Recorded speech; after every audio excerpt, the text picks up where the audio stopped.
Hello aspirants, this is Ahir and welcome you back to SSB crack exams.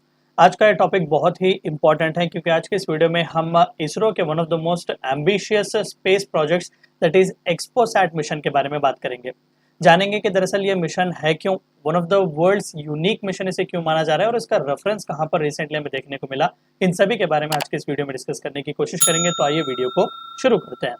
तो recently news channels में छाया हुआ था कि इसरो, इंडिया का space agency that is Indian space research organisation, और Bengaluru based एक autonomous research institute that is Raman research institute, ये दोनों जो है वो मिलकर एक स्पेस मिशन को जो है वो बहुत ही जल्द लॉन्च करने वाले हैं जिसका नाम है एक्सपोसैट, यानी कि एक्सरे पोलारीमीटर सैटेलाइट।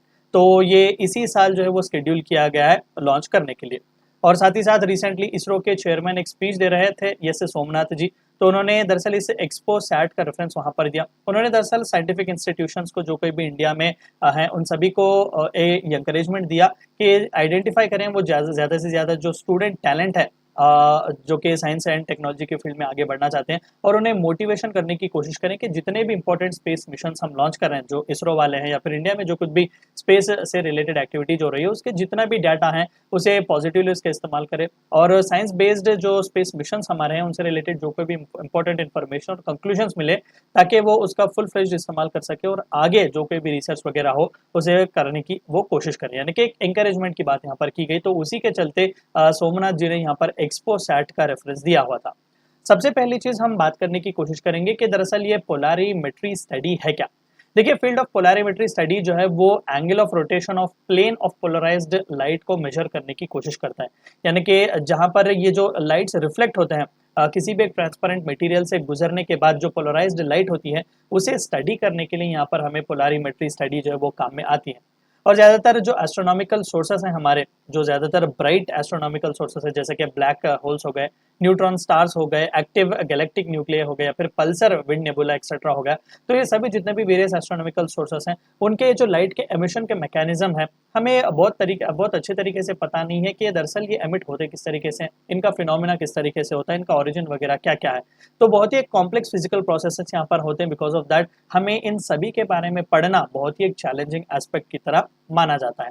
और जितने भी साइंस स्पेस बेस्ड ऑब्जर्वेटरीज जो हमने लॉन्च किए हुए हैं दुनिया भर में, अलग अलग स्पेस एजेंसी वालों ने, वो एडिक्वेट इन्फॉर्मेशन हमें यहाँ पर नहीं दे पा रहे हैं कि एक एग्जैक्ट रीजन या फिर नेचर क्या है इन एमिशन का, किस किस सोर्स से आते हैं और ये पोलराइज्ड लाइट जो है वो किस तरीके से काम यहाँ पर करते हैं। तो इसी के लिए नए नए डिवाइसेस जो है स्पेसिफिक प्रॉपर्टीज को पढ़ने के लिए हमें लॉन्च करने पड़ रहे हैं। और ये ज्यादातर जो पोलारीमेट्री की स्टडी है वो एक्सरे बेस्ड ही होती है। अब आप सभी को भी पता है कि एक्सरे जो है वो इलेक्ट्रोमैग्नेटिक वेव्स हैं, जो खासकर हायर एनर्जी के होते हैं, लेकिन अब बहुत ही छोटा इनका वेवलेंथ होता है, 0.03 से लेकर 3 नैनोमीटर्स तक, यानी कि बहुत ही स्मॉल ये एक्सरेज के वेवलेंथ होते हैं, जो कि एक सिंगल एटम से भी बहुत ही छोटे होते हैं कई सारे एलिमेंट्स के। तो जाहिर सी बात है, और साथ ही साथ बहुत सारे फिजिकल टेम्परेचर्स की, जो ऑब्जेक्ट्स की जो होती है physical temperatures, because of that only हम इन सभी के वेवलेंथ्स को डिटरमाइन कर सकते हैं, ताकि जिसकी मदद से वो रेडिएशन वगैरह एमिट करते हैं। तो this is how X-rays can be used in space to study. और साथ ही साथ जितना हॉटर वो ऑब्जेक्ट है उतना ही शॉर्टर उसका वेवलेंथ और पीक एमिशंस होते हैं। तो जितने भी ये बड़े बड़े जो पल्सर्स होते हैं, गैलेक्टिक सुपरनोवा, रेमिनेंट्स होते हैं, ब्लैक होल्स वगैरह होते हैं, तो वहां से आने वाले एक्सरेज जो इन ऑब्जेक्ट्स के होते हैं वो मिलियंस ऑफ डिग्री सेल्सियस के होते हैं। So this is how actually X-rays can be use for this polarimetry study. अब थोड़ा बहुत एक्सपोसैट मिशन के बारे में पढ़ते हैं। देखिए, एक्सपोसैट मिशन जो है वो कई सारे dynamic bright astronomical X-ray sources को एक्सट्रीम कंडीशन में स्टडी करने की कोशिश करेगा, because that is one such reason why we are launching them. और साथ ही साथ ये ऐसा माना जा रहा है कि इंडिया का पहला इस तरीके के पहला इस तरीके का पोलारीमेट्री मिशन होगा, और दुनिया का दूसरा इस तरीके का पोलारीमेट्री मिशन होगा, और जो कि specifically bright astronomical X-ray sources को एक्सट्रीम कंडीशन में पढ़ने की कोशिश करेगा। इंडिया से पहले, अब जो कि इंडिया इस साल लॉन्च करने वाला है, तो इंडिया से पहले यूएसए वालों ने इस तरीके का एक पोलारीमेट्री एक्सप्लोरर जो है लॉन्च किया हुआ है, जिसका नाम है IXPE। नासा वालों ने इसे लॉन्च किया, NASA imaging X-ray polarimetry explorer, जो कि पिछले ही साल 2021 में लॉन्च किया गया था। अब नासा के इस इमेजिंग एक्सरे पोलारीमेट्री एक्सप्लोरर के बारे में थोड़ा बहुत पढ़ते हैं। ये मिशन जो है वो दरअसल 3 state of the art space telescopes को अपने साथ लेकर स्पेस में गया हुआ था, और इन सभी टेलीस्कोप्स के साथ एक आइडेंटिकल टेलीस्कोप होस्ट है, जहां पर एक लाइट वेट एक्सरे मिरर है और एक डिटेक्टर यूनिट है उनके साथ साथ। और यही मदद करेगा ऑब्जर्व करने के लिए पोलराइज्ड एक्सरेज को, खासकर जो न्यूट्रॉन स्टार्स और supernova super massive black hole से जो कोई भी इस तरीके के पोलराइज्ड एक्सरेज आते हैं उन्हें पढ़ने की ये कोशिश करेगा। और साथ ही साथ इन एक्सरेज को वो मेजर भी कर लेगा पोलराइजेशन उनका, और हमें बैक डाटा भी यहाँ पर भेजेगा ताकि हम आसानी से समझ सकें कि इनकी ज्योमेट्री किस तरीके से होती है और ये लाइट सोर्सेस का इनर वर्किंग किस तरीके से होता है। तो ये बहुत ही बड़ा एक ब्रेक थ्रू माना गया था 2021 में, जब नासा वालों ने इस तरीके का एक लॉन्च किया हुआ था। और अब इंडिया जो है वो सेकेंड एलाइट नेशन बन रहा है जो कि इस तरीके का एक स्टडी कंडक्ट करने वाले मिशन को भेज रहा है स्पेस में। अब हम एक्सपोसैट के पेलोड्स की अगर हम बात करें तो इंडिया जो इसरो लॉन्च कर रहे हैं इसके दो स्पेसिफिक पेलोड्स हैं, दो साइंटिफिक पेलोड्स हैं जो कि लो अर्थ ऑर्बिट में यहाँ पर लॉन्च किए जाएंगे। पहले वाले के बारे में बात करते हैं जो कि प्राइमरी पेलोड है, पोलिक्स जिसे कहा जा रहा है। तो पोलारीमीटर इंस्ट्रूमेंट इन एक्सरे, ये खासकर मेजर करेगा पोलारीमेट्री पैरामीटर्स यानी कि degree of angle of polarisation को।